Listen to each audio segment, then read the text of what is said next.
Life is complex. Join us for the simple gifts of wisdom, love, and delight in the written word. Plato's Republic, Book 5, Part 1. This is the kind of city and constitution, then, that I call good and correct, and so too is this kind of man. And if indeed this is the correct kind, all the others, whether as city governments or as organizations of the individual soul, are bad and mistaken. Their badness is of 4 kinds. What are they? He said. I was going to enumerate them and explain how I thought they developed out of one another. But Polemachus, who was sitting a little farther away than Adeimantus, extended his hand and took hold of the latter's cloak by the shoulder from above. He drew Adeimantus towards him, while he himself leaned forward and said something to him. We overheard nothing of what he said except the words, "Shall we let it go, or what?" "We certainly won't let it go," Adeimantus said, now speaking aloud. And I asked, "What is it that you won't let go?" "You," he said. "For what reason in particular?" "We think that you're slacking off, and that you've cheated us out of a whole important section of the discussion in order to avoid having to deal with it. You thought we wouldn't notice when you said, as though it were something trivial, that, as regards wives and children, anyone could see that the possessions of friends should be held in common. But isn't that right, Adeimantus?" "Yes, it is, but this right, like the other things we've discussed, requires an explanation. In this case, an explanation of the manner in which they are to be held in common, for there may be many ways of doing this. So don't omit telling us about the particular one you mean. We've been waiting for some time, indeed, for you to tell us about the production of children, how they'll be produced, and, once born, how they'll be brought up, and about the whole subject of having wives and children in common. We think that this makes a considerable difference, indeed all the difference, to whether a constitution is correct or not. So now, since you are beginning to describe another constitution before having adequately discussed these things, we are resolved, as you overheard, not to let you off until you explain all this as fully as the rest." "Include me," Glaucon said, "as a partner in this resolution." "In fact, Socrates," Thrasymachus added, "you can take this as the resolution of all of us." "What a thing you've done," I said, "in stopping me. What an argument you've started up again from the very beginning, as it were, about the Constitution. I was delighted to think that it had already been described and was content to have these things accepted as they were stated before. You don't realize what a swarm of arguments you've stirred up by calling me to account now. I saw the swarm and passed by the topic in order to save us a lot of trouble." "Well," said Thrasymachus, "are we here to scratch for gold or to listen to an argument?" "The latter," I said, "but within reason." "It's within reason, Socrates," Glaucon said, "for people with any understanding to listen to an argument of this kind their whole life long. So don't mind about us, and don't get tired yourself. Rather, tell us at length what your thoughts are on the topic we inquired about, namely, what the common possession of wives and children will amount to for the guardians, and how the children will be brought up while they're still small, for the time between birth and the beginning of education seems to be the most difficult period of all. So try to tell us what the manner of this upbringing must be." "It isn't an easy subject to explain, for it raises even more incredulity than the topics we've discussed so far. People may not believe that what we say is possible, or that, even if it could be brought about, it would be for the best. It's for this reason that I hesitated to bring it up, namely, that our argument might seem to be no more than wishful thinking." "Then don't hesitate, for your audience isn't inconsiderate, incredulous, or hostile." "Are you trying to encourage me by saying that?" "I am." "Well, you're doing the opposite. Your encouragement would be fine if I could be sure I was speaking with knowledge, for one can feel both secure and confident when one knows the truth about the dearest and most important things, and speaks about them among those who are themselves wise and dear friends. But to speak, as I'm doing, at a time when one is unsure of oneself and searching for the truth, is a frightening and insecure thing to do. I'm not afraid of being laughed at, that would be childish indeed. But I am afraid that, if I slip from the truth, just where it's most important not to, I'll not only fall myself, but drag my friends down as well. So I bow to Adrastia for what I'm going to say, for I suspect that it's a lesser crime to kill someone involuntarily than to mislead people about fine, good, and just institutions. Since it's better to run this risk among enemies than among friends, you've well and truly encouraged me." Glaucon laughed and said, "Well, Socrates, if we suffer from any false note you strike in the argument, we'll release you, and absolve you of any guilt as in a homicide case. Your hands are clean, and you have not deceived us, so take courage and speak." "I will, for the law says that someone who kills involuntarily is free of guilt when he's absolved by the injured party. So it's surely reasonable to think the same is true in my case as well. With that as your defense, speak." "Then I'll have to go back to what should perhaps have been said in sequence, although it may be that this way of doing things is in fact right, and that after the completion of the male drama, so to speak, we should then go through the female one, especially as you insist on it so urgently. For men born and educated as we've described, there is, in my opinion, no right way to acquire and use women and children, other than by following the road on which we started them. We attempted, in the argument, to set up the men as guardians of the herd." "Yes." "Then let's give them a birth and rearing consistent with that, and see whether it suits us or not." "How?" "As follows. Do we think that the wives of our guardian watchdogs should guard what the males guard, hunt with them, and do everything else in common with them? Or should we keep the women at home, as incapable of doing this, since they must bear and rear the puppies, while the males work and have the entire care of the flock?" "Everything should be in common, except that the females are weaker and the males stronger." "And is it possible to use any animals for the same things if you don't give them the same upbringing and education?" "No, it isn't." "Therefore, if we use the women for the same things as the men, they must also be taught the same things."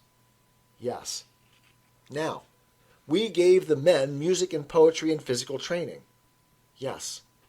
"Then we must give these two crafts, as well as those having to do with warfare, to the women also, to use in the same way as the men use them." "That seems to follow from what you say. But perhaps much of what we are saying, since it is contrary to custom, would incite ridicule if it were carried out in practice as we've described." "It certainly would." "What is the most ridiculous thing that you see in it? Isn't it obviously the women exercising naked in the palestras with the men? And not just the young women, but the older ones too, like old men in gymnasiums who, even though their bodies are wrinkled and not pleasant to look at, still love to do physical training." "Yes, that would look really ridiculous as things stand at present. But surely, now that we've started to speak about this, we mustn't fear the various jokes that wits will make about this kind of change in music and poetry, physical training, and, last but not least, in bearing arms and riding horses." "You're right. And now that we've begun to speak about this, we must move on to the tougher part of the law, begging these people not to be silly, though that is their own work, but to take the matter seriously. They should remember that it wasn't very long ago that the Greeks themselves thought it shameful and ridiculous, as the majority of barbarians still do, for even men to be seen naked, and that when the Cretans and then the Lacedaemonians began the gymnasiums, the wits of those times could also have ridiculed it all. Or don't you think so?" "I do. But I think that, after it was found in practice to be better to strip than to cover up all those parts, then what was ridiculous to the eyes faded away in the face of what argument showed to be the best. This makes it clear that it's foolish to think that anything besides the bad is ridiculous, or to try to raise a laugh at the sight of anything besides what's stupid or bad, or, putting it the other way around, it's foolish to take seriously any standard of what is fine and beautiful other than the good. That's absolutely certain. However, mustn't we first agree about whether our proposals are possible or not? And mustn't we give to anyone who wishes the opportunity to question us, whether in jest or in earnest, about whether female human nature can share all the tasks of that of the male, or none of them, or some but not others, and to ask in which class the waging of war belongs? Wouldn't this, as the best beginning, also be likely to result in the best conclusion? Of course. Shall we give the argument against ourselves, then, on behalf of those who share these reservations, so that their side of the question doesn't fall by default? There's no reason not to. Then let's say this on their behalf. Socrates and Glaucon, There's no need for others to argue with you, for you yourselves, when you began to found your city, agreed that each must do his own work in accordance with his nature. And I think we certainly did agree to that. Can you deny that a woman is by nature very different from a man? Of course not. And isn't it appropriate to assign different work to each in accordance with its nature? Certainly. How is it, then, that you aren't mistaken and contradicting yourselves when you say that men and women must do the same things, when their natures are so completely separate and distinct? Do you have any defense against that attack? It isn't easy to think of one on the spur of the moment, so I'll ask you to explain the argument on our side as well, whatever it is. This and many other such things, Glaucon, which I foresaw earlier, were what I was afraid of, so that I hesitated to tackle the law concerning the possession and upbringing of women and children. By God, it doesn't seem to be an easy topic. It isn't. But the fact is that whether someone falls into a small diving pool or into the middle of the biggest ocean, he must swim all the same. He certainly must. Then we must swim too, and try to save ourselves from the sea of argument, hoping that a dolphin will pick us up, or that we'll be rescued by some other desperate means. It seems so. Come then, let's see if we can find a way out. We've agreed that different natures must follow different ways of life, and that the natures of men and women are different. But now we say that those different natures must follow the same way of life. Isn't that the accusation brought against us? That's it exactly. Ah, Glaucon, great is the power of the craft of disputation. Why is that? Because many fall into it against their wills. They think that they are having not a quarrel but a conversation, because they are unable to examine what has been said by dividing it up according to forms. Hence, they pursue mere verbal contradictions of what has been said, and have a quarrel rather than a conversation. That does happen to lots of people, but it isn't happening to us at the moment, is it? It most certainly is, for it looks to me, at any rate, as though we are falling into disputation against our will. How? We're bravely, but in a quarrelsome and merely verbal fashion, pursuing the principle that natures that aren't the same must follow different ways of life. But when we assigned different ways of life to different natures, and the same ones to the same, we didn't at all examine the form of natural difference and sameness we had in mind, or in what regard we were distinguishing them. No, we didn't look into that. Therefore, we might just as well, it seems, ask ourselves whether the natures of bald and long-haired men are the same or opposite. And, when we agree that they are opposite, then if the bald ones are cobblers, we ought to forbid the long-haired ones to be cobblers, and if the long-haired ones are cobblers, we ought to forbid this to the bald ones. That would indeed be ridiculous. And aren't we in this ridiculous position because at that time we did not introduce every form of difference and sameness in nature, but focused on the one form of sameness and difference that was relevant to the particular ways of life themselves? We meant, for example, that a male and female doctor have souls of the same nature. Or don't you think so? I do. But a doctor and a carpenter have different ones. Completely different, surely. Therefore, if the male sex is seen to be different from the female with regard to a particular craft or way of life, we'll say that the relevant one must be assigned to it. But if it's apparent that they differ only in this respect, that the females bear children, while the males beget them, we'll say that there has been no kind of proof that women are different from men with respect to what we're talking about. And we'll continue to believe that our guardians and their wives must have the same way of life. And rightly so. Next, we'll tell anyone who holds the opposite view to instruct us in this. With regard to what craft or way of life involved in the constitution of the city are the natures of men and women not the same, but different? That's a fair question, at any rate. And perhaps he'd say, just as you did a moment ago, that it isn't easy to give an immediate answer, but with enough consideration it should not be difficult. Yes, he might say that. Shall we ask the one who raises this objection to follow us, and see whether we can show him that no way of life concerned with the management of the city is peculiar to women? Of course. Come now, we'll say to him, give us an answer.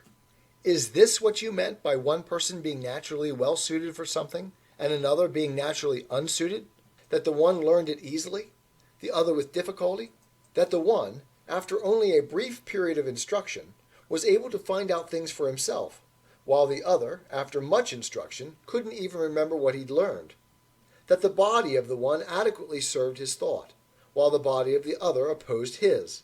Are there any other things besides these by which you distinguish those who are naturally well suited for anything from those who are not? No one will claim that there are any others.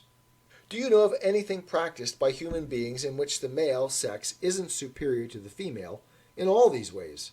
Or must we make a long story of it by mentioning weaving, baking cakes, and cooking vegetables, in which the female sex is believed to excel, and in which it is most ridiculous of all for it to be inferior? It's true that one sex is much superior to the other in pretty well everything, although many women are better than many men in many things. But on the whole it is as you say. Then there is no way of life concerned with the management of the city that belongs to a woman because she's a woman, or to a man because he's a man. But the various natures are distributed in the same way in both creatures. Women share by nature in every way of life just as men do, but in all of them women are weaker than men. Certainly. Then shall we assign all of them to men and none to women? How can we? We'll say, I suppose, that one woman is a doctor, another not, and that one is musical by nature, another not. Of course. And therefore, won't one be athletic or warlike, while another is unwarlike, and no lover of physical training? I suppose so. Further, isn't one woman philosophical or a lover of wisdom, while another hates wisdom? And isn't one spirited and another spiritless? That too. So one woman may have a guardian nature and another not, for wasn't it qualities of this sort that we looked for in the natures of the men we selected as guardians? Certainly. Therefore, men and women are by nature the same with respect to guarding the city, except to the extent that one is weaker and the other stronger. Apparently. Then women of this sort must be chosen along with the men of the same sort to live with them, and share their guardianship, seeing that they are adequate for the task and akin to the men in nature. Certainly. And mustn't we assign the same way of life to the same natures? We must. We've come round, then, to what we said before, and have agreed that it isn't against nature to assign an education in music, poetry, and physical training to the wives of the guardians. Absolutely. Then we're not legislating impossibilities, or indulging in mere wishful thinking, since the law we established is in accord with nature. It's rather the way things are at present that seems to be against nature. So it seems. Now, weren't we trying to determine whether our proposals were both possible and optimal? Yes, we were. And haven't we now agreed that they're possible? Yes. Then mustn't we next reach agreement about whether or not they're optimal? Clearly. Should we have one kind of education to produce women guardians, then, and another to produce men, especially as they have the same natures to begin with? No. Then what do you think about this? What? About one man being better and another worse? Or do you think they're all alike? Certainly not. In the city we're establishing, who do you think will prove to be better men, the guardians, who receive the education we've described, or the cobblers, who are educated in cobblery? Your question is ridiculous. I understand.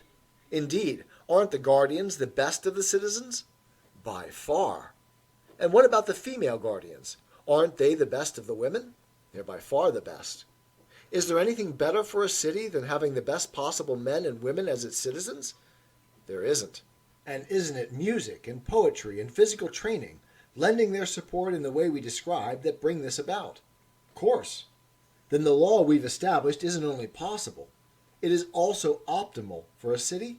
Yes. Then the guardian women must strip for physical training, since they'll wear virtue or excellence instead of clothes. They must share in war and the other guardians' duties in the city, and do nothing else. But the lighter parts must be assigned to them because of the weakness of their sex. And the man who laughs at naked women doing physical training for the sake of what is best is plucking the unripe fruit of laughter, and doesn't know, it seems, what he's laughing at or what he's doing, for it is and always will be the finest saying that the beneficial is beautiful, while the harmful is ugly. Absolutely. Part 2. Part 3. Part 4. 'Tis the gift to be simple. 'Tis the gift to be free. 'Tis the gift to come down where we ought to be. And when we find ourselves in the place just right, 'twill be in the valley of love and delight. When true simplicity is gained, to bow and to bend, we will not be ashamed. To turn will be our delight, till by turning, we come round right.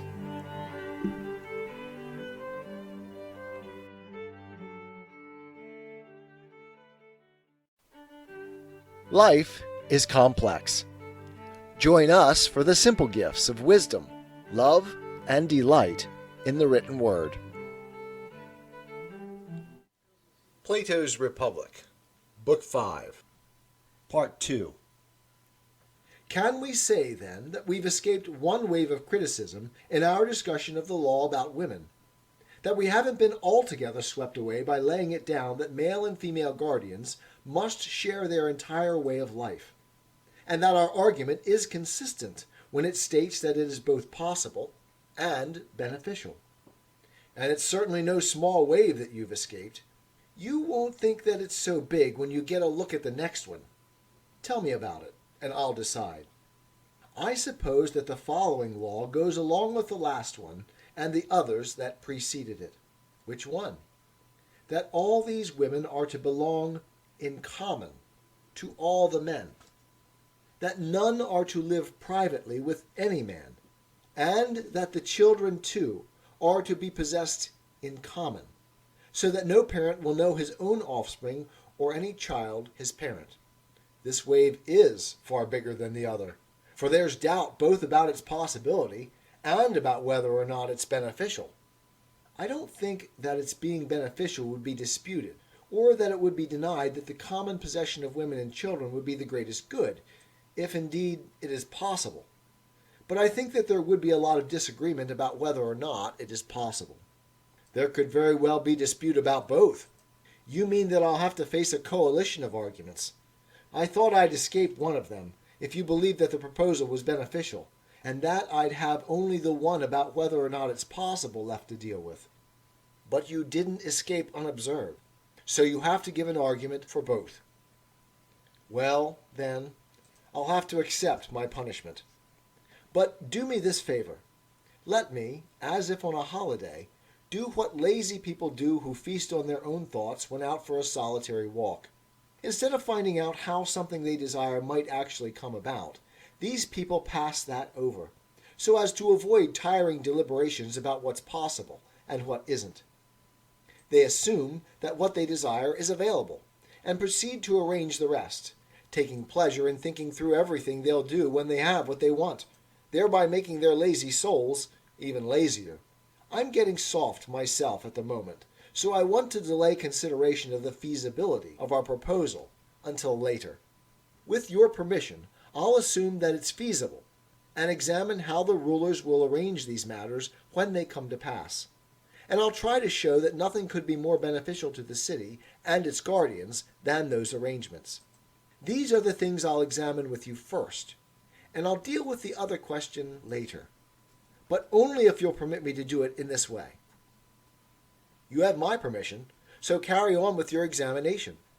I suppose that our rulers and auxiliaries, if indeed they're worthy of the names, will be willing to command and to obey respectively. In some cases, the rulers will themselves be obeying our laws, and in others, namely, the ones we leave to their discretion, they'll give directions that are in the spirit of our laws. Probably so. Then you, as their lawgiver, will select women just as you did men, with natures as similar to theirs as possible, and hand them over to the men. And, since they have common dwellings and meals, rather than private ones, and live together and mix together both in physical training and in the rest of their upbringing, they will, I suppose, be driven by innate necessity to have sex with one another. Or don't you think we're talking about necessities here? The necessities aren't geometrical, but erotic, and they're probably better than the others at persuading and compelling the majority of people. That's right. But the next point, Glaucon, is that promiscuity is impious in a city of happy people, and the rulers won't allow it. No, for it isn't right. Then it's clear that our next task must be to make marriage as sacred as possible, and the sacred marriages will be those that are the most beneficial. Absolutely. How, then, will they be most beneficial? Tell me this, Glaucon. I see that you have hunting dogs and quite a flock of noble fighting birds at home. Have you noticed anything about their mating and breeding? Like what? In the first place, although they're all noble, aren't there some that are the best and prove themselves to be so? There are. Do you breed them all alike, or do you try to breed from the best as much as possible? I try to breed from the best. And do you breed from the youngest or the oldest, or from those in their prime? From those in their prime. And do you think that if they weren't bred in this way, your stock of birds and dogs would get much worse? I do. What about horses and other animals? Are things any different with them? It would be strange if they were. Dear me! If this also holds true of human beings, our need for excellent rulers is indeed extreme. It does hold of them, but what of it? Because our rulers will then have to use a lot of drugs. And while an inferior doctor is adequate for people who are willing to follow a regimen and don't need drugs, when drugs are needed, we know that a bolder doctor is required. That's true. But what exactly do you have in mind? I mean that it looks as though our rulers will have to make considerable use of falsehood and deception for the benefit of those they rule. And we said that all such falsehoods are useful as a form of drug. And we were right. Well, it seems we were right, especially where marriages and the production of children are concerned. How so? It follows from our previous agreements, first, that the best men must have sex with the best women as frequently as possible, while the opposite is true of the most inferior men and women. And, second, that if our herd is to be of the highest possible quality, the former's offspring must be reared, but not the latter's. And this must all be brought about without being noticed by anyone except the rulers, so that our herd of guardians remains as free from dissension as possible. Well, that's absolutely right. Therefore, certain festivals and sacrifices will be established by law at which we'll bring the brides and grooms together, and we'll direct our poets to compose appropriate hymns for the marriages that take place. We'll leave the number of marriages for the rulers to decide, but their aim will be to keep the number of males as stable as they can, taking into account war, disease, and similar factors, so that the city will, as far as possible, become neither too big nor too small. That's right. Then there'll have to be some sophisticated lotteries introduced, so that at each marriage the inferior people we mentioned will blame luck rather than the rulers when they aren't chosen. There will. And among other prizes and rewards, the young men who are good in war or other things must be given permission to have sex with the women more often, since this will also be a good pretext for having them father as many of the children as possible. That's right. And then, as the children are born, they'll be taken over by the officials appointed for the purpose, who may be either men or women or both, since our offices are open to both sexes. Yes.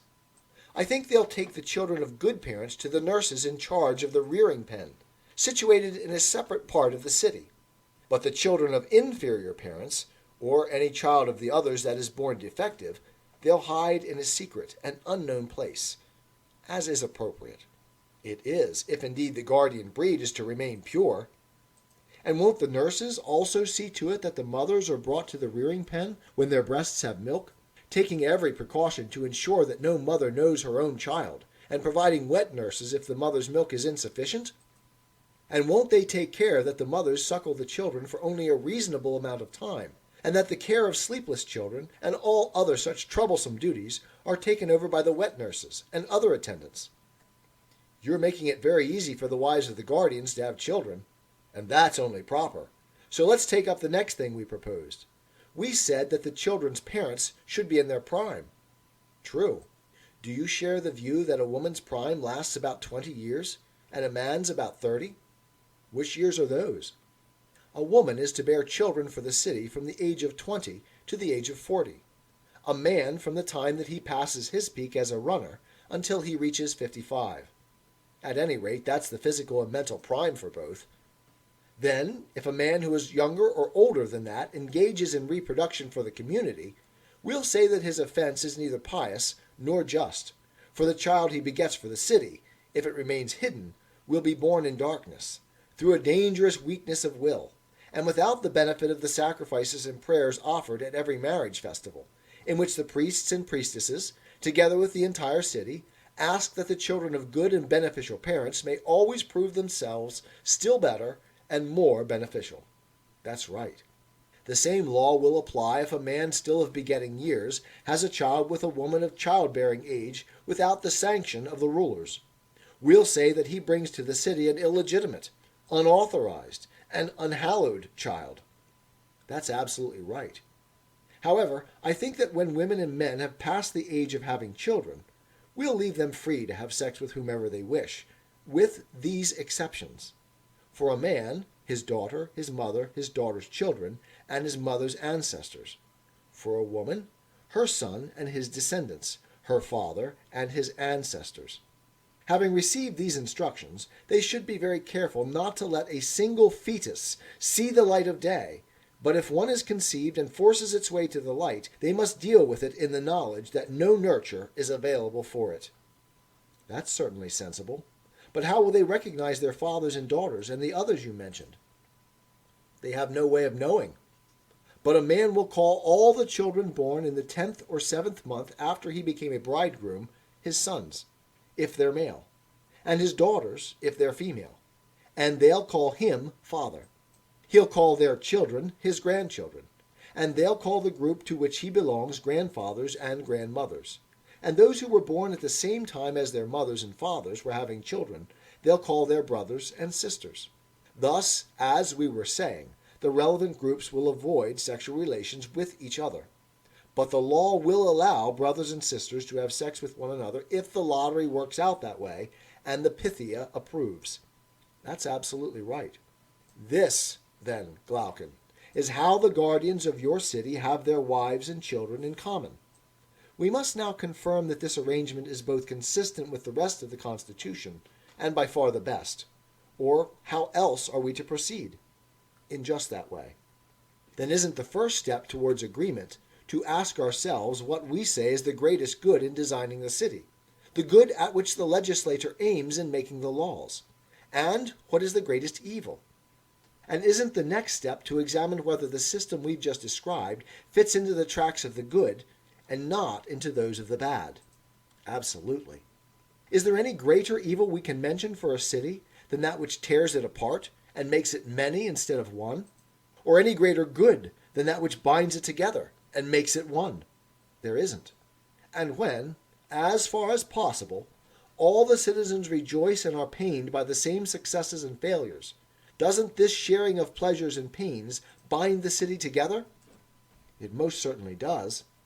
But when some suffer greatly, while others rejoice greatly at the same things happening to the city or its people, doesn't this privatization of pleasures and pains dissolve the city? Of course. And isn't that what happens whenever such words as mine and not mine aren't used in unison? And similarly with someone else's? Precisely. Then is the best governed city the one in which most people say mine and not mine about the same things in the same way? It is, indeed. What about the city that is most like a single person? For example, when one of us hurts his finger, the entire organism that binds body and soul together into a single system under the ruling part within it is aware of this, and the whole feels the pain together with the part that suffers. That's why we say that the man has a pain in his finger. And the same can be said about any part of a man, with regard either to the pain it suffers or to the pleasures it experiences when it finds relief. Certainly.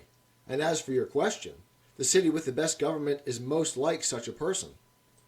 Then, whenever anything good or bad happens to a single one of its citizens, such a city above all others will say that the affected part is its own, and will share in the pleasure or pain as a whole. If it has good laws, that must be so. It's time now to return to our own city, to look there for the features we've agreed on.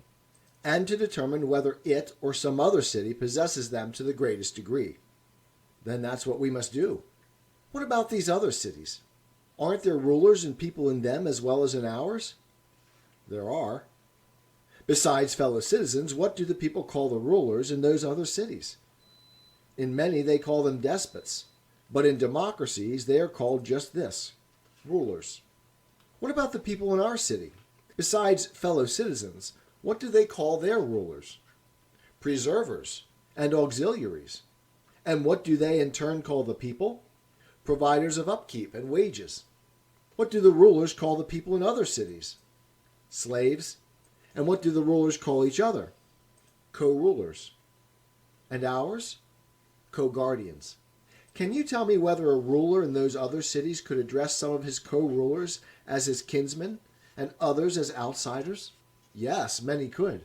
And doesn't he consider his kinsmen to be his own? And doesn't he address them as such, while he considers the outsider not to be his own? He does. What about your guardians? Could any of them consider a co-guardian as an outsider, or address him as such? There's no way he could. For when he meets any one of them, he'll hold that he's meeting a brother or sister, a father or mother, a son or daughter, or some ancestor or descendant of theirs. You put that very well, but tell me this. Will your laws require them simply to use these kinship names, or also to do all the things that go along with the names? Must they show to their fathers the respect, solicitude, and obedience we show to our parents by law? Won't they fare worse at the hands of gods and humans, as people whose actions are neither pious nor just, if they do otherwise? Will these be the oracular sayings they hear from all the citizens from their childhood on? Or will they hear something else about their fathers, or the ones they're told are their fathers, and other relatives? The former. It would be absurd if they only mouthed kinship names without doing the things that go along with them. Therefore, in our city, more than in any other, they'll speak in unison the words we mentioned a moment ago. When any one of them is doing well or badly, they'll say that mine is doing well, or that mine is doing badly. Well, that's absolutely true. Now, didn't we say that the having and expressing of this conviction is closely followed by the having of pleasures and pains in common? Yes, and we were right. Then won't our citizens, more than any others, have the same thing in common, the one they call mine? And having that in common, won't they, more than any others, have common pleasures and pains? Of course. And in addition to the other institutions, the cause of this is the having of wives and children in common by the guardians. That, more than anything else, is the cause. But we agreed that the having of pains and pleasures in common is the greatest good for a city. And we characterized a well-governed city in terms of the body's reaction to pain or pleasure in any one of its parts. And we were right to agree. Then the cause of the greatest good for our city has been shown to be the having of wives and children in common by the auxiliaries. It has. And of course, this is consistent with what we said before. For we said somewhere that if they're going to be guardians, they mustn't have private houses, property, or possessions, but must receive their upkeep from the other citizens as a wage for their guardianship and enjoy it in common. That's right. Then isn't it true, just as I claim, that what we are saying now, taken together with what we said before, makes even better guardians out of them, and prevents them from tearing the city apart by not calling the same thing mine? If different people apply the term to different things, one would drag into his own house whatever he could separate from the others, and another would drag things into a different house to a different wife and children, and this would make for private pleasures and pains at private things. But our people, on the other hand, will think of the same things as their own, aim at the same goal, and, as far as possible, feel pleasure and pain in unison. Precisely. And what about lawsuits and mutual accusations? Won't they pretty well disappear from among them, because they have everything in common except their own bodies? Hence they'll be spared all the dissension that arises between people because of the possession of money, children, and families. They'll necessarily be spared it. Nor could any lawsuits for insult or injury justly occur among them. for we'll declare that it's a fine and just thing for people to defend themselves against others of the same age, since this will compel them to stay in good physical shape. That's right. This law is also correct for another reason. If a spirited person vents his anger in this way, it will be less likely to lead him into more serious disputes. Certainly. But an older person will be authorized to rule and punish all the younger ones. Clearly. And surely it's also obvious that a younger person won't strike or do any sort of violence to an older one, or fail to show him respect in other ways, unless the rulers command it. For there are two guardians sufficient to prevent him from doing such things: shame and fear. Shame will prevent him from laying a hand on his parents, and so will the fear that the others would come to the aid of the victim, some as his sons, some as his brothers, and some as his fathers. That's the effect they'll have. Then, in all cases, won't the laws induce men to live at peace with one another? Very much so. And if there's no discord among the guardians, there's no danger that the rest of the city will break into civil war, either with them or among themselves. Certainly not.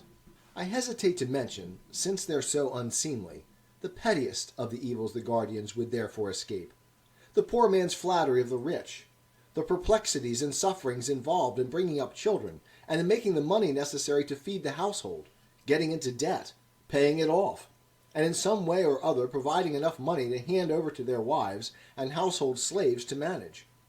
All of the various troubles men endure in these matters are obvious, ignoble, and not worth discussing. They're obvious even to the blind. 'Tis the gift to be simple. 'Tis the gift to be free. 'Tis the gift to come down where we ought to be. And when we find ourselves in the place just right, 'twill be in the valley of love and delight. When true simplicity is gained, to bow and to bend, we will not be ashamed. To turn will be our delight, till by turning, we come round right.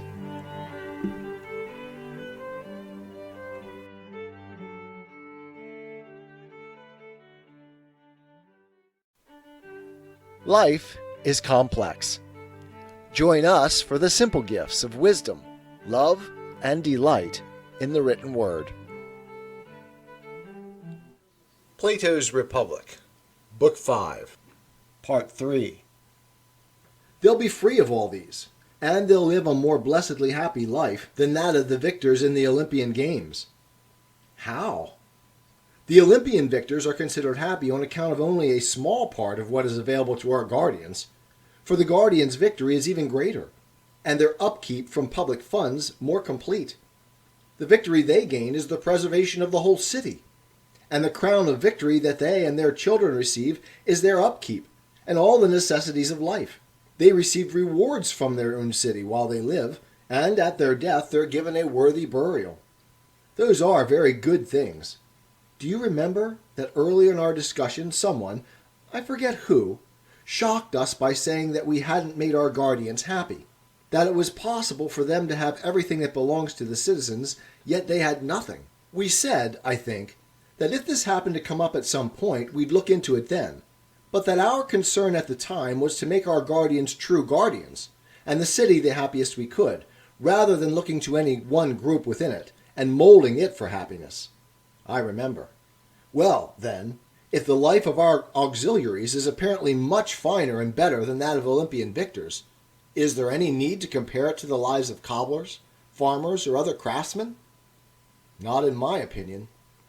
Then it's surely right to repeat here what I said then. If a guardian seeks happiness in such a way that he's no longer a guardian, and isn't satisfied with a life that's moderate, stable, and, as we say, best, but a silly adolescent idea of happiness seizes him and incites him to use his power to take everything in the city for himself, he'll come to know the true wisdom of Hesiod's saying that somehow, quote, the half is worth more than the whole. If he takes my advice, he'll keep to his own lifestyle. You agree, then, that the women and men should associate with one another in education, in things having to do with children, and in guarding the other citizens in the way we've described, that both when they remain in the city and when they go to war, They must guard together and hunt together like dogs, and share in everything as far as possible. And that by doing so, they'll be doing what's best, and not something contrary either to women's nature, as compared with man's, or to the natural association of men and women with one another. I agree. Then doesn't it remain for us to determine whether it's possible to bring about this association among human beings, as it is among animals, and to say just how it might be done? You took the words right out of my mouth. As far as war is concerned, I think it's clear how they will wage it. How so? Men and women will campaign together. They'll take the sturdy children with them, so that, like the children of other craftsmen, they can see what they'll have to do when they grow up. But in addition to observing, they can serve and assist in everything to do with the war and help their mothers and fathers. Haven't you noticed in the other crafts how the children of potters, for example, assist and observe for a long time before actually making any pots? I have, indeed. And should these craftsmen take more care in training their children by appropriate experience and observation than the guardians? Of course not. That would be completely ridiculous. Besides, every animal fights better in the presence of its young. That's so. But, Socrates, there's a considerable danger that in a defeat, and such things are likely to happen in a war, they'll lose their children's lives as well as their own, making it impossible for the rest of the city to recover. Now, what you say is true. But do you think that the first thing we should provide for is the avoidance of all danger? Not at all. Well, then, if people will probably have to face some danger, shouldn't it be the sort that will make them better if they come through it successfully? Obviously. And do you think that whether or not men who are going to be warriors observe warfare when they're still boys makes such a small difference that it isn't worth the danger of having them to do it? No. It does make a difference to what you're talking about. On the assumption, then, that the children are to be observers of war, if we can contrive some way to keep them secure, everything will be fine, won't it? Yes. Well then, in the first place, their fathers won't be ignorant, will they, about which campaigns are dangerous and which are not, but rather as knowledgeable about this as any human beings can be? Probably so. Then they'll take the children to some campaigns and not to others? Correct. And they'll put officers in charge of them whose age and experience qualifies them to be leaders and tutors. Appropriately so.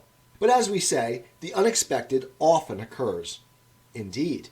With this in mind, we must provide the children with wings when they're small, so that they can fly away and escape.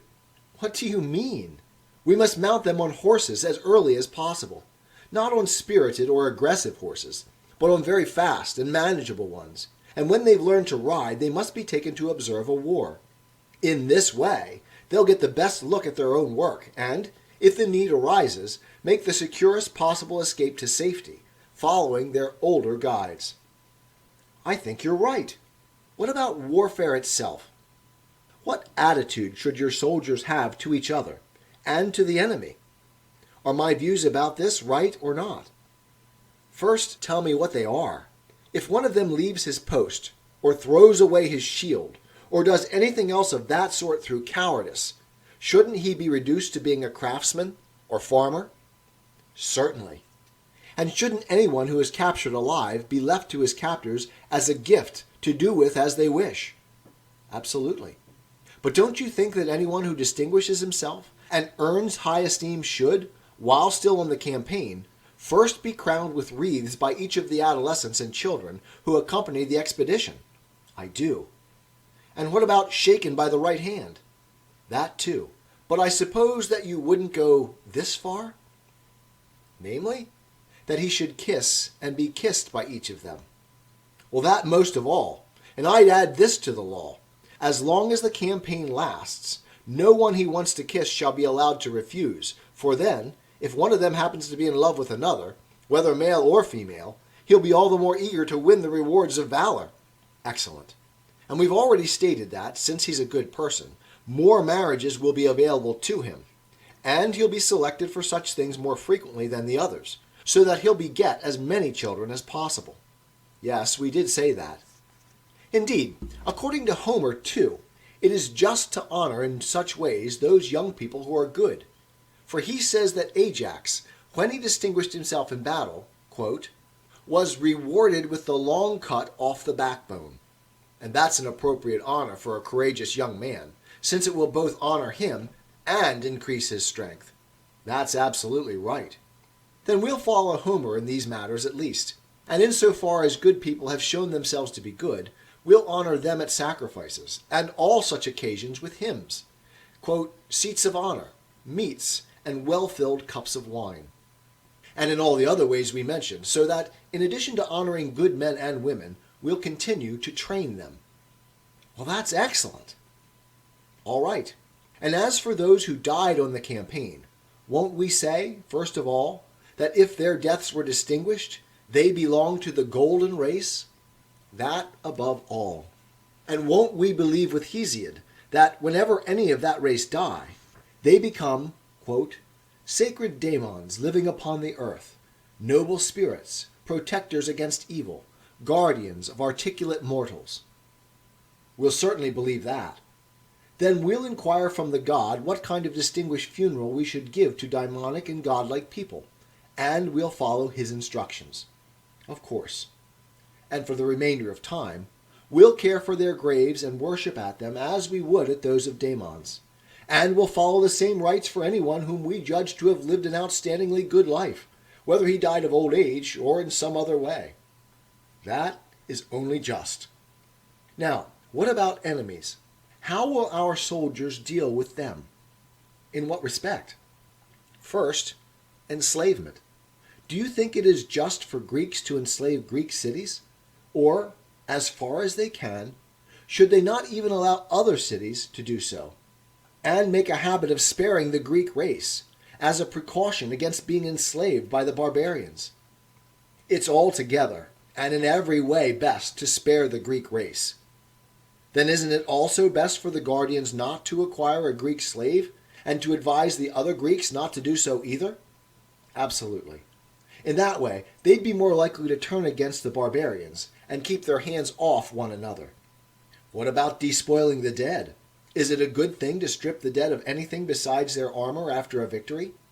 Or don't cowards make this an excuse for not facing the enemy, as if they were doing something of vital importance in bending over a corpse? And haven't many armies been lost because of such plundering? Indeed, they have. Don't you think it's slavish and money-loving to strip a corpse? Isn't it small-minded and womanish to regard the body as your enemy when the enemy himself has flitted away, leaving behind only the instrument with which he fought? Or do you think such behavior any different from that of dogs who get angry with a stone that hits them and leave the thrower alone? It's no different at all. Then may our soldiers strip corpses or refuse the enemy permission to pick up their dead? No, by God, they certainly may not. Moreover, we won't take enemy arms to the temples as offerings, and if we care about the goodwill of other Greeks, we especially won't do this with their arms.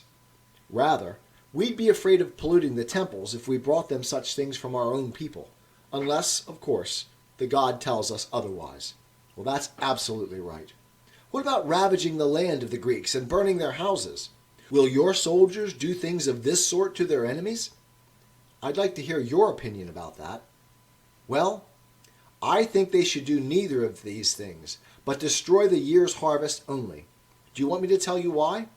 Of course. It seems to me that we have two names, war and civil war. So there are two things, and the names apply to two kinds of disagreements arising in them. The two things I'm referring to are what is one's own and akin on the one hand, and what's foreign and strange on the other. The name civil war applies to hostilities with one's own, while war applies to hostilities with strangers. Well, that's certainly to the point. Then see whether this also is to the point. I say that the Greek race is its own and akin, but is strange and foreign to barbarians. That's right. Then when Greeks do battle with barbarians, or barbarians with Greeks, we'll say that they're natural enemies, and that such hostilities are to be called war. But when Greeks fight with Greeks, we'll say that they are natural friends, and that in such circumstances Greece is sick and divided into factions, and that such hostilities are to be called civil war. I, at any rate, agree to think of it that way. Now, notice that wherever something of the sort that's currently called civil war occurs, and a city is divided, if either party ravages the land of the others and burns their houses, it's thought that this is abominable, and that neither party loves their city, since otherwise they'd never have ravaged their very nurse and mother. However, it is thought appropriate for the victors to carry off the harvest of the vanquished. Nonetheless, their attitude of mind should be that of people who will one day be reconciled, and who won't always be at war. This way of thinking is far more civilized than the other. What about the city you're founding? It is Greek, isn't it? It has to be. Then won't your citizens be good and civilized? Indeed they will. Then won't they love Greece? Won't they consider Greece as their own, and share the religion of the other Greeks? Yes, indeed. Then won't they consider their differences with Greeks, people who are their own, not as war, but as civil war? Of course. And won't they quarrel like people who know that one day they'll be reconciled? Certainly. Then they'll moderate their foes in a friendly spirit, not punish them with enslavement and destruction, for they're moderators, not enemies. That's right. And being Greeks, they won't ravage Greece or burn her houses. Nor will they agree that in any of her cities all the inhabitants, men, women, and children, are their enemies, but that whatever differences arise are caused by the few enemies that any city inevitably contains. Because of this, because the majority are friendly, they won't ravage the country or destroy the houses, and they'll continue their quarrel only to the point at which those who caused it are forced to pay the penalty by those who were its innocent victims. I agree that this is the way our citizens must treat their enemies, and they must treat barbarians the way Greeks currently treat each other. Then shall we also impose this law on the guardians? Neither ravage the country, nor burn the houses? Consider it imposed. And let's also assume that this law and its predecessors are all fine. But I think, Socrates, that if we let you go on speaking about this subject, you'll never remember the one you set aside in order to say all this, namely, whether it's possible for this constitution to come into being, and in what way it could be brought about. I agree that if it existed, all the things we've mentioned would be good for the city in which they occurred. And I'll add some that you've left out. The guardians would be excellent fighters against an enemy because they'd be least likely to desert each other, since they know each other as brothers, fathers, and sons, and call each other by those names. Moreover, if their women joined their campaigns, either in the same ranks or positioned in the rear to frighten the enemy, and in case their help should ever be needed, I know that this would make them quite unbeatable. And I also see all the good things that they'd have at home that you've omitted. Take it that I agree that all these things would happen, as well as innumerable others, if this kind of constitution came into being, and say no more on that subject, but rather let's now try to convince ourselves that it is possible, and how it is possible, and let the rest go. This is a sudden attack that you've made on my argument, and you show no sympathy for my delay. Perhaps you don't realize that, just as I barely escaped from the first two waves of objections, you're bringing the third, the biggest and most difficult one, down upon me. When you see and hear it, you'll surely be completely sympathetic, and recognize that it was, after all, appropriate for me to hesitate, and be afraid to state and look into so paradoxical a view. The more you speak like that, the less we'll let you off from telling us how it's possible for this Constitution to come into being. So speak, instead of wasting time. Well then, we must first remember that we got to this point while trying to discover what justice and injustice are like. We must, but what of it? Nothing. But if we discover what justice is like, will we also maintain that the just man is in no way different from the just itself, so that he is like justice in every respect? Or will we be satisfied if he comes as close to it as possible, and participates in it far more than anyone else? We'll be satisfied with that. Then it was in order to have a model that we were trying to discover what justice itself is like, and what the completely just man would be like, if he came into being, and what kind of man he'd be if he did. and likewise with regard to injustice and the most unjust man. We thought that, by looking at how their relationship to happiness and its opposite seemed to us, we'd also be compelled to agree about ourselves as well, that the one who was most like them would have a portion of happiness most like theirs. But we weren't trying to discover these things in order to prove that it's possible for them to come into being. Well, that's true. Do you think that someone is a worse painter if, having painted a model of what the finest and most beautiful human being would be like, and having rendered every detail of his picture adequately, he could not prove that such a man could come into being? No, by God, I don't. Then what about our own case? Didn't we say that we were making a theoretical model of a good city? Certainly. So, do you think that our discussion will be any less reasonable if we can't prove that it's possible to found a city that's the same as the one in our theory? Not at all. Then that's the truth of the matter. But if, in order to please you, I must also be willing to show how and under what conditions it would be most possible to found such a city, then you should agree to make the same concessions to me, in turn, for the purposes of this demonstration. Which ones? Is it possible to do anything in practice the same as in theory? Or is it in the very nature of practice to grasp truth less well than theory does, even if some people don't think so? Will you first agree to this or not? I agree. Then don't compel me to show that what we've described in theory can come into being exactly as we've described it. Rather, if we're able to discover how a city could come to be governed in a way that most closely approximates our description, let's say that we've shown what you ordered us to show, namely, that it's possible for our city to come to be. Or wouldn't you be satisfied with that? I would be satisfied with it. So would I. 'Tis the gift to be simple. 'Tis the gift to be free. 'Tis the gift to come down where we ought to be. And when we find ourselves in the place just right, 'twill be in the valley of love and delight. When true simplicity is gained, to bow and to bend, we will not be ashamed. To turn, turn will be our delight, till by turning, turning, we come round right.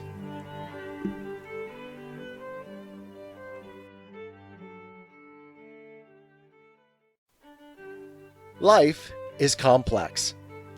Join us for the simple gifts of wisdom, love, and delight in the written word.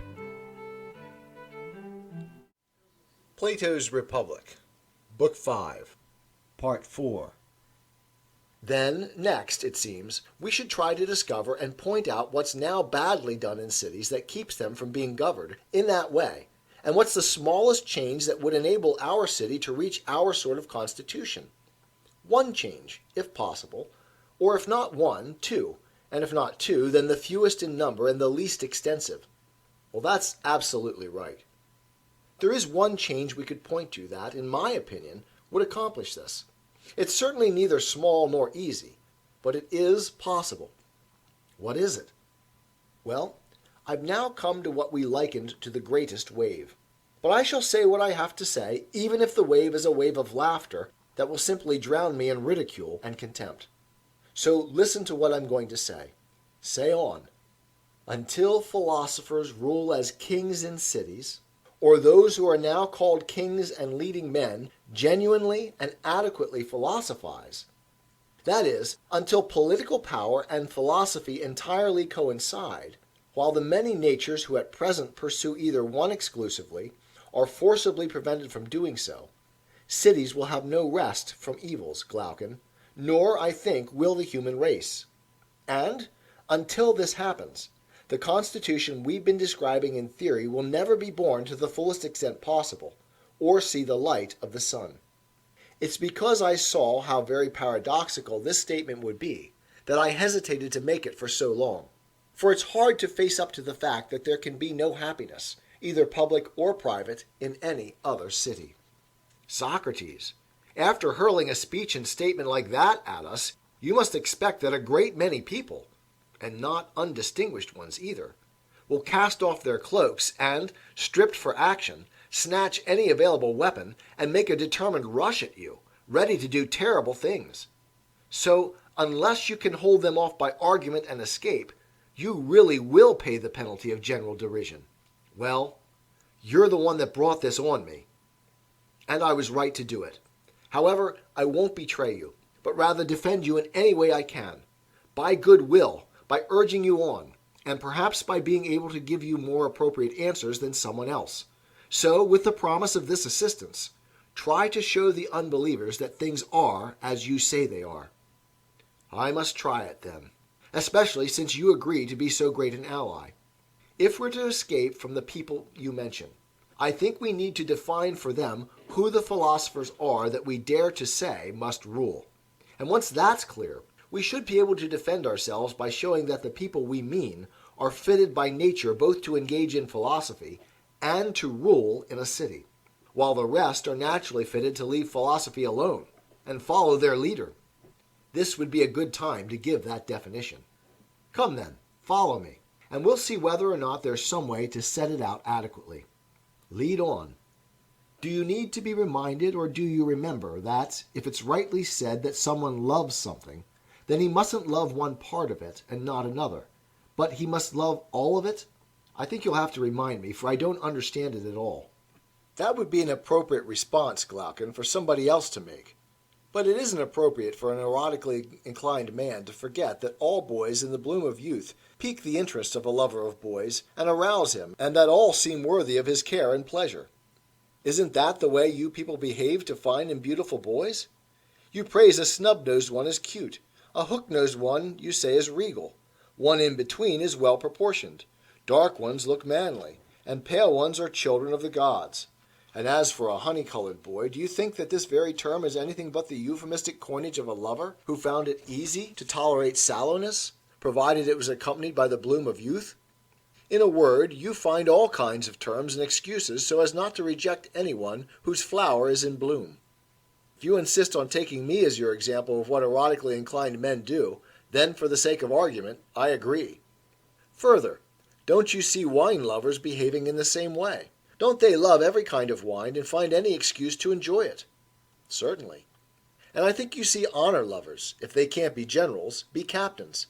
And if they can't be honored by people of importance and dignity, they put up with being honored by insignificant and inferior ones, for they desire the whole of honor. Exactly. Then do you agree with this or not? When we say that someone desires something, do we mean that he desires everything of that kind, or that he desires one part of it but not another? We mean he desires everything.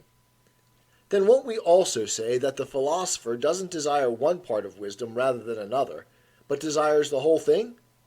Yes, that's true.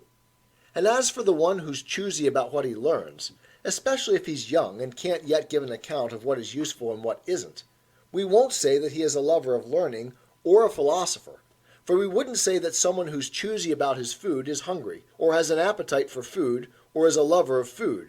Instead, we'd say that he's a bad eater, and we'd be right to say it. But the one who readily and willingly tries all kinds of learning, who turns gladly to learning, and is insatiable for it, is rightly called a philosopher, isn't he? Then many strange people will be philosophers, for the lovers of sights seem to be included, since they take pleasure in learning things.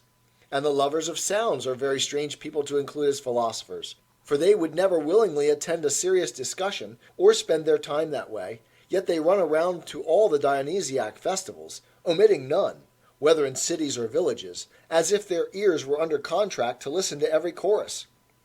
Are we to say that those people, and those who learn similar things or petty crafts, are philosophers? No, but they are like philosophers. And who are the true philosophers? Those who love the sight of truth. That's right, but what exactly do you mean by it? It would not be easy to explain to someone else, but I think that you will agree to this. To what? Since the beautiful is the opposite of the ugly, they are two. Of course. And since they are two, each is one? I grant that also. And the same account is true of the just and the unjust, the good and the bad, and all the forms. Each of them is itself one, but because they manifest themselves everywhere, In association with actions, bodies, and one another, each of them appears to be many. That's right. So, I draw this distinction. On one side are those you just now called lovers of sights, lovers of crafts, and practical people. On the other side are those we are arguing about and whom one would alone call philosophers. How do you mean? The lovers of sights and sounds like beautiful sounds, colors, shapes, and everything fashioned out of them. But their thought is unable to see and embrace the nature of the beautiful itself. That's for sure. In fact, there are very few people who would be able to reach the beautiful itself and see it by itself. Isn't that so? Certainly. What about someone who believes in beautiful things, but doesn't believe in the beautiful itself, and isn't able to follow anyone who could lead them to knowledge of it? Don't you think he is living in a dream rather than a wakened state? Isn't this dreaming, whether asleep or awake, to think that a likeness is not a likeness, but rather the thing itself that it is like? I certainly think that someone who does that is dreaming. But someone who, to take the opposite case, believes in the beautiful itself, can see both it and the things that participate in it, and doesn't believe that the participants are it, or that it itself is the participants. Is he living in a dream, or is he awake? He's very much awake. So we'd be right to call this thought knowledge, since he knows, but should call the other person's thought opinion, since he opines. Right. What if the person who has opinion but not knowledge is angry with us and disputes the truth of what we are saying? Is there some way to console him and persuade him gently while hiding from him that he isn't in his own right mind? There must be. Consider, then, what we'll say to him. Won't we question him like this? First, we'll tell him that nobody begrudges him any knowledge he may have, and that we'd be delighted to discover that he knows something. Then we'll say, tell us, does the person who knows know something or nothing? You answer for him. He knows something. Something that is, or something that is not? Something that is, for how could something that is not be known? Then we have an adequate grasp of this. No matter how many ways we examine it, what is completely knowable, and what is in no way is in every way unknowable. A most adequate one. Good. Now, if anything is such as to be and also not to be, won't it be intermediate between what purely is and what in no way is? Yes, it's intermediate. Then, as knowledge is set over what is, while ignorance is of necessity set over what is not, mustn't we find an intermediate between knowledge and ignorance to be set over what is intermediate between what is and what is not, if there is such a thing? Certainly. Do we say that opinion is something? Of course. A different power from knowledge, or the same? A different one. Opinion, then, is set over one thing, and knowledge over another, according to the power of each. Right. Now, isn't knowledge by its nature set over what is, to know it as it is? But first maybe we'd better be a bit more explicit. How so? Powers are a class of the things that are, that enable us, or anything else for that matter, to do whatever we are capable of doing. Sight, for example, and hearing are among the powers, if you understand the kind of thing I'm referring to. I do. Here's what I think about them. A power has neither color nor shape, nor any feature of the sort that many other things have, and that I use in my own case to distinguish those things from one another. In the case of a power, I use only what it is set over and what it does, and by reference to these I call each the power it is. What is set over the same things and does the same I call the same power. What is set over something different and does something different I call a different one. Do you agree? I do. Then let's back up. Is knowledge a power, or what class would you put it in? It's a power, the strongest of them all. And what about opinion? Is it a power or some other kind of thing? It's a power as well, for it is what enables us to opine. A moment ago, you agreed that knowledge and opinion aren't the same. How could a person with any understanding think that a fallible power is the same as an infallible one? Right. Then we agree that opinion is clearly different from knowledge. It is different. Hence, each of them is by nature set over something different, and does something different, necessarily. Knowledge is set over what is, to know it as it is. Yes. And opinion opines. Yes. Does it opine the very thing that knowledge knows, so that the knowable and the opinable are the same? Or is this impossible? It's impossible given what we agreed, for if a different power is set over something different, and opinion and knowledge are different powers, then the knowable and the opinable cannot be the same. Then, if what is knowable, the opinable must be something other than what is. It must. Do we, then, opine what is not? Or is it impossible to opine what is not? Think about this. Doesn't someone who opines set his opinion over something? Or is it possible to opine yet to opine nothing? It's impossible. But someone who opines some one thing. Yes.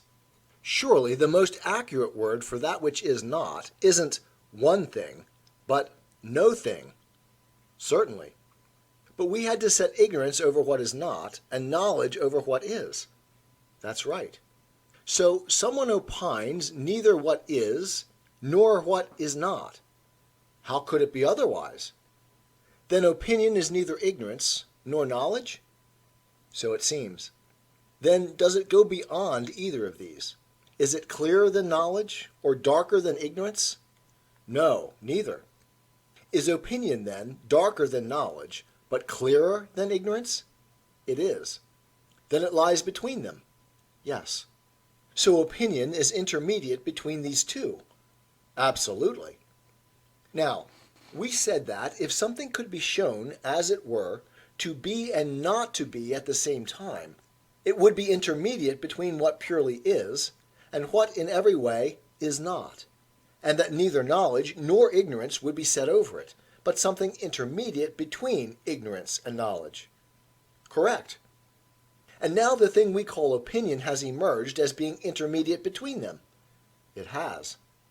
Apparently, then, it only remains for us to find what participates in both being and not being, and cannot correctly be called purely one or the other, in order that, if there is such a thing, we can rightly call it the opinable, thereby setting the extremes over the extremes, and the intermediate over the intermediate.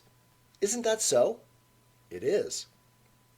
Now that these points have been established, I want to address a question to our friend who doesn't believe in the beautiful itself, or any form of the beautiful itself, that remains always the same in all respects, but who does believe in the many beautiful things. The lover of sights who wouldn't allow anyone to say that the beautiful itself is one, or that the just is one, or any of the rest. My dear fellow, we'll say, of all the many beautiful things, is there one that will not also appear ugly? Or is there one of those just things that will not also appear unjust? Or one of those pious things that will not also appear impious? Well, there isn't one, for it is necessary that they appear to be beautiful in a way, and also to be ugly in a way. And the same with the other things you asked about. What about the many doubles? Do they appear any the less halves than doubles? Not one. So with the many bigs and smalls and lights and heavies, is any one of them more the thing someone says it is than its opposite? No. Each of them always participates in both opposites. Is any one of the manys what someone says it is, then, any more than it is and not what he says it is? No. They are like the ambiguities one is entertained with at dinner parties, or like the children's riddle about the eunuch who threw something at a bat. The one about what he threw at it and what it was in. For they are ambiguous, and one cannot understand them as fixedly being or fixedly not being, or as both or as neither. Then do you know how to deal with them? Or can you find a more appropriate place to put them than intermediate between being and not being? For they can't be darker than what is not, in the sense of having less being than that, nor clearer than what is, in the sense of having more being. Very true. We've now discovered, it seems, that according to the many conventions of the majority of people about beauty and the others, they are rolling around as intermediates between what is not and what purely is. We have. And we agreed earlier that anything of that kind would have to be called the opinable, not the knowable. The wandering intermediate grasped by the intermediate power. We did. As for those who study the many beautiful things but do not see the beautiful itself, and are incapable of following another who leads them to it, who see many just things but not the just itself, and so with everything, these people, we shall say, opine everything, but have no knowledge of anything they opine, necessarily. What about the ones who in each case study the things themselves that are always the same in every respect? Won't we say that they know and don't opine? That's necessary too. Shall we say, then, that these people love and embrace the things that knowledge is set over, as the others do the things that opinion is set over? Remember, we said that the latter saw and loved beautiful sounds and colors and the like, but wouldn't allow the beautiful itself to be anything. We remember all right. We won't be in error, then, if we call such people lovers of opinion rather than philosophers, or lovers of wisdom and knowledge. Will they be angry with us if we call them that? Not if they take my advice, for it isn't right to be angry with those who speak the truth. As for those who in each case embrace the thing itself, we must call them philosophers, not lovers of opinion. Most definitely. 'Tis the gift to be simple. 'Tis the gift to be free.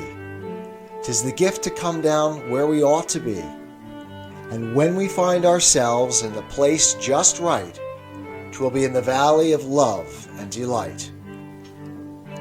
When true simplicity is gained, to bow and to bend, we will not be ashamed. To turn will be our delight, till by turning, we come round right.